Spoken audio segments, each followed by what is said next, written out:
Comment favoriser le sommeil de l'enfant grâce à ces 7 astuces? Peut-être qu'aujourd'hui votre enfant a du mal à rester au lit le soir, peut-être qu'il a du mal à s'endormir, peut-être qu'il se relève et vous avez beau lui expliquer que c'est l'heure d'aller au lit, eh bien, il se lève, il n'écoute pas, il a décidé que ce n'était pas l'heure de dormir pour lui. Donc ces 7 astuces sont vraiment très efficaces.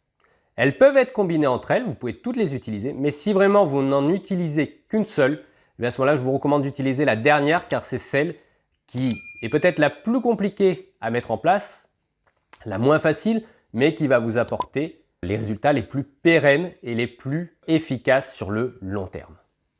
La première astuce, ça va être que votre enfant bouge la journée. S'il est trop sédentaire, s'il n'a pas d'activité, eh bien, il n'aura pas assez dépensé d'énergie et donc il ne sera pas fatigué.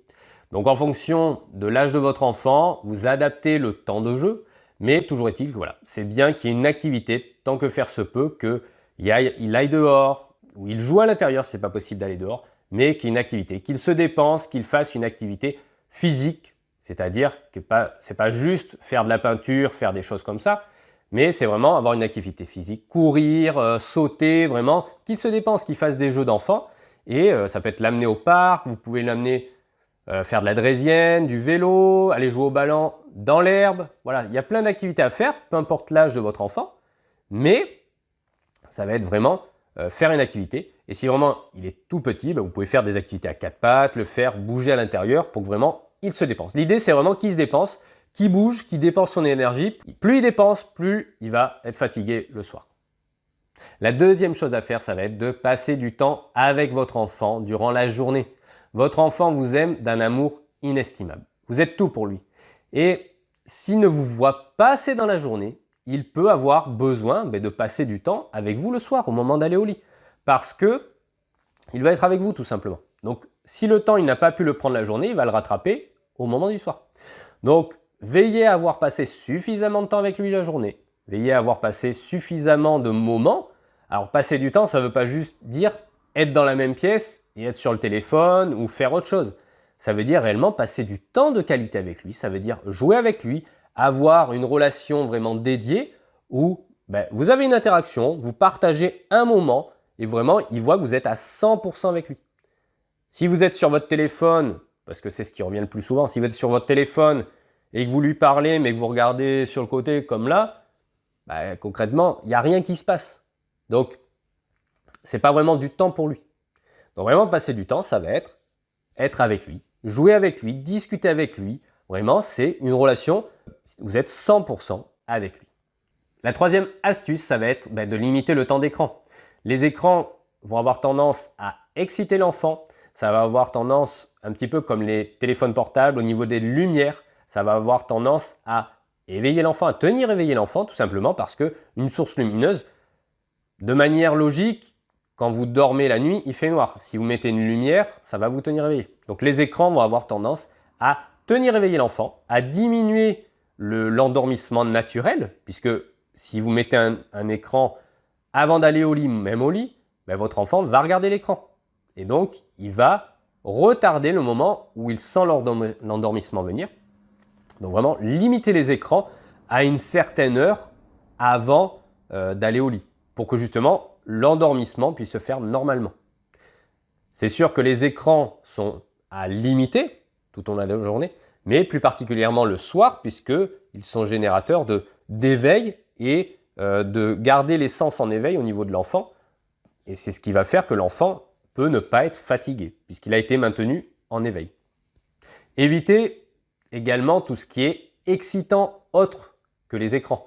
Donc ça peut être du coca, ça peut être des choses, des jeux actifs, des jeux où vous courez l'un après l'autre, où vous chatouillez, tout ce qui va exciter un petit peu l'enfant, qui va faire qu'il va peut-être au bout d'un moment, si vous continuez, il s'énerverait, mais voilà, c'est des jeux qui vont maintenir un état d'excitation chez l'enfant et qui vont faire que ça va être beaucoup plus dur après de revenir au calme, de revenir à un moment calme, parce que ce moment où il a été excité, ça a fait monter l'éveil à un niveau au-dessus de si vous n'avez rien fait. Et donc derrière, il faut redescendre tout ce qui est phase d'endormissement. Donc il faut revenir à un état normal. Et après, il va passer en phase d'endormissement. Donc vraiment, diminuer tout ce qui est source d'excitation, course, chatouille, voilà. Essayez de trouver des activités, des choses plus calmes à faire. Alors si vous adorez, moi c'est ce que je fais par exemple avec ma fille, souvent on fait des jeux un petit peu excitants, donc c'est vrai qu'elle a du mal du coup un petit peu à s'endormir après. Et je le sais parfaitement, je le fais en tout état de conscience. Et si vous souhaitez continuer à faire ça, alors c'est tout à fait légitime, enfin, sentez-vous libre de le faire. Mais voilà, ayez conscience que si vous le faites, ben, ça peut maintenir votre enfant éveillé. Et donc, si vous souhaitez que votre enfant s'endorme, ben, diminuez ce genre d'activité. La cinquième astuce, ça va être de manger un repas léger. Si vous mangez un repas lourd, vous l'avez peut-être déjà constaté, vous êtes ballonné, vous n'êtes pas bien au lit, vous avez du mal à vous endormir, vous sentez que le poids du repas est resté sur l'estomac. Mais là, c'est pareil pour votre enfant. S'il mange trop gras, trop copieux, eh bien, il va avoir du mal à s'endormir. Donc vraiment, diminuez les quantités, mettez des choses plus faciles à digérer, des légumes, une soupe, quelque chose de moins gras pour justement favoriser l'endormissement pour qu'il s'endorme plus facilement.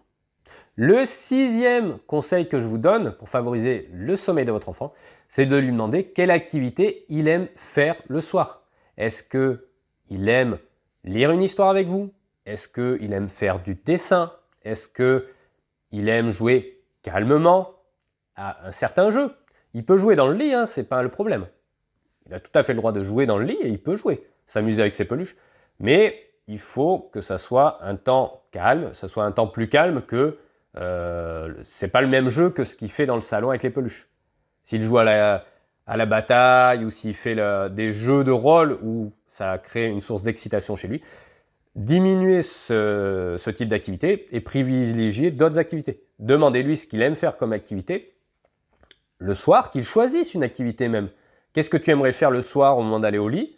Et voilà, s'il vous dit, bah, écoute, enfin, il ne va pas vous dire ça, mais en gros, s'il vous dit, bah, écoute, j'aimerais bien faire une histoire avec toi, bah, vous allez faire l'histoire avec lui. Si c'est plutôt, on joue à tel type de jeu, vous avez un jeu, peut-être vous allez vous trouver votre moment à vous, vous allez trouver un jeu qui va être votre moment, papa, enfant ou maman, enfant, et bah, vous allez comme ça privilégier déjà une relation avec l'enfant, un moment dédié que vous n'avez peut-être pas eu à voir dans la journée, donc vous pouvez l'avoir à ce moment-là. Et aussi, bah, votre enfant, vous allez faire une activité qu'il aime et donc qui sera plus propice à faire que si vous lui proposez une activité qu'il n'aime pas, il ne va pas vouloir la faire. Donc vraiment, le fait de lui demander quelle activité il veut faire va permettre de le responsabiliser dans le choix de cette activité et de faire une activité qui va l'aider à s'endormir. Le dernier conseil pour vraiment favoriser le sommeil de l'enfant, ça va être de mettre en place un rituel. Le rituel, en fait, va avoir l'avantage et l'intérêt de faire comprendre à l'enfant que c'est le moment d'aller au lit, que c'est le moment où il va aller faire son dodo. Vous allez mettre en place une série d'activités, une série de tâches qui vont faire que quand vous allez enclencher le processus avec la première tâche, eh bien votre enfant va comprendre que c'est le moment d'aller au lit. Alors moi par exemple, le rituel que j'ai avec ma fille, c'est ma fille qui a aujourd'hui 4 ans, mais j'avais ce même rituel avant où je faisais un petit peu différemment. C'est aujourd'hui, je fais le pipi, les dents et on va au lit et on fait une histoire ou on fait un jeu qu'on fait un temps dédié tous les deux sur un autre jeu. Ça permet de comprendre que quand je lui dis « Allez maintenant on va aller au lit, tu vas faire pipi et on fait les dents », elle comprend que c'est le début du processus et que là les jeux sont terminés.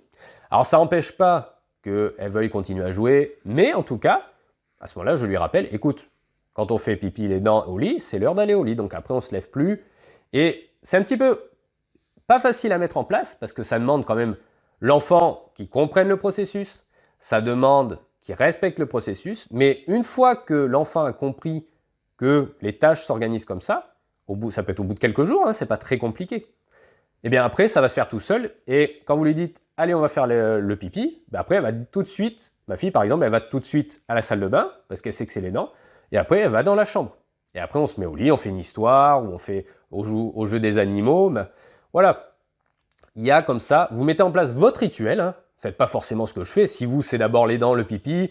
Si vous avez déjà fait le pipi, mais que c'est, on fait tel jeu et après on va au lit. Voilà, faites votre rituel, mais en tout cas, ayez un rituel qui fasse comprendre à l'enfant que quand vous lui dites, par exemple, s'il est devant la télé, vous lui dites, bon là on va arrêter la télé parce qu'après on va au lit. Le rituel, ça va être, quand on arrête la télé, c'est le moment d'aller au lit. Voilà, faites votre rituel, faites en fonction de votre enfant les activités que vous aimez faire, qu'il aime faire. et mettez en place des tâches, des actions qui fassent qu'ils comprennent, qu'ils rentrent dans le processus d'aller au lit.